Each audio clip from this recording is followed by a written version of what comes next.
A nossa relação com o nosso pai e com a nossa mãe influencia tanto a nossa vida terrena que influencia inclusive a nossa vida financeira.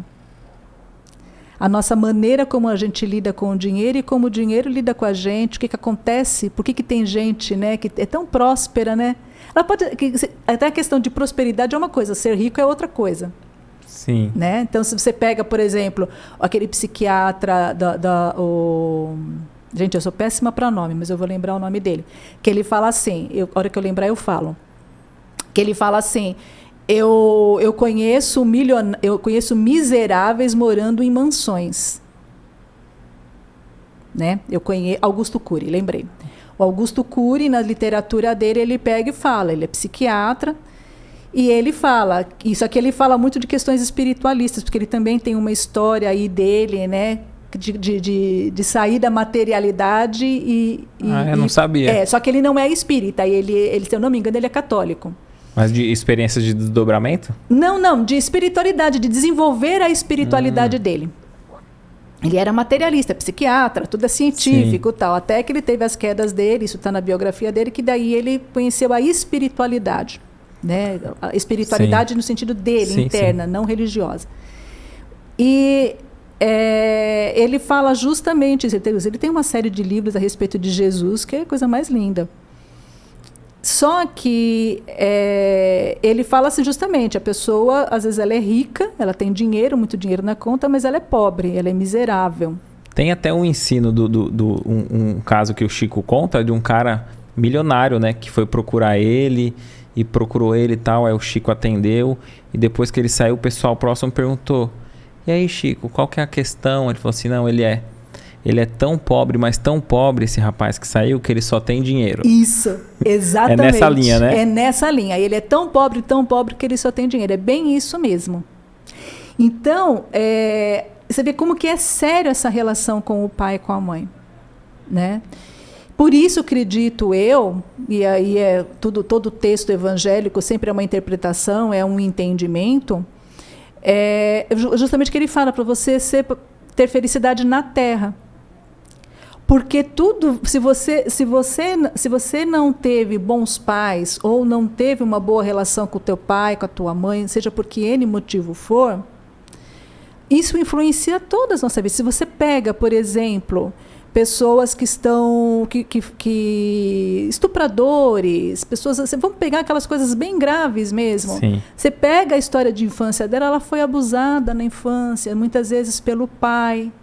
Eu conheço histórias de mulheres, de crianças trabalhando. Para quem não sabe, eu sou terapeuta, só que eu sou terapeuta integrativa sistêmica, então eu tenho uma visão sistêmica da coisa que a gente vê o sistema, a gente não vê só o indivíduo. Tá? E daí, esse sistema que a gente fala, a família toda, a gente olha para o todo, a gente, né, vai para o macro e não para o micro. E essa pessoa, por exemplo, essa narrativa, a história dela era muito triste. Ela sofreu abuso, não só ela, como as irmãs, todas as irmãs, sofreram abuso sexual por parte do pai.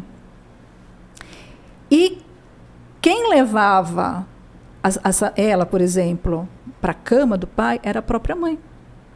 Sabendo, a mãe levava para o pai, a menina para o pai.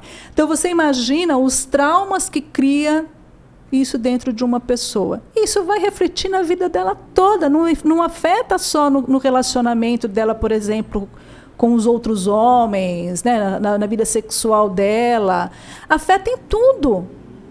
A pessoa ela não tem segurança, ela vai ter problemas de confiança, de relações de confiança, então ela não vai ter confiança nas pessoas, ou vai ser abusada, às vezes ela deixa de ser abusada sexualmente, mas ela passa a transferir esse abuso em outras áreas da vida dela.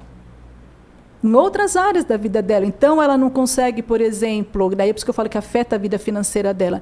Ela estuda, ela se prepara, mas ela não consegue, por exemplo, ser respeitada dentro do ambiente de trabalho, ser reconhecida profissionalmente, receber um salário condizente com a capacidade e a função dela. Por ela mesma se sabotar? É uma mistura de coisa aí, entendeu? Então tem a questão... quando o nosso pensamento tem muita força, né? Sim.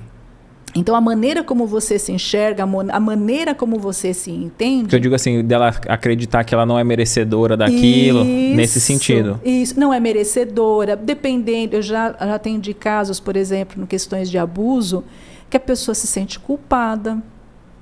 Mesmo ela é a vítima, razão, né? Exatamente.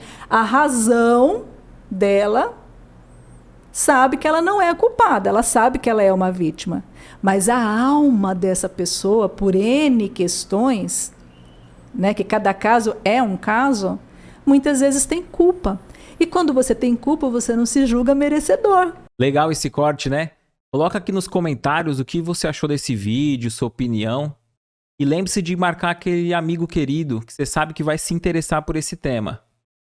Para você acompanhar o episódio completo, é só pesquisar Recomeçar Podcast Espírita. Se ficar alguma dúvida relacionada ao espiritismo, é natural. Procure ler as obras de Allan Kardec.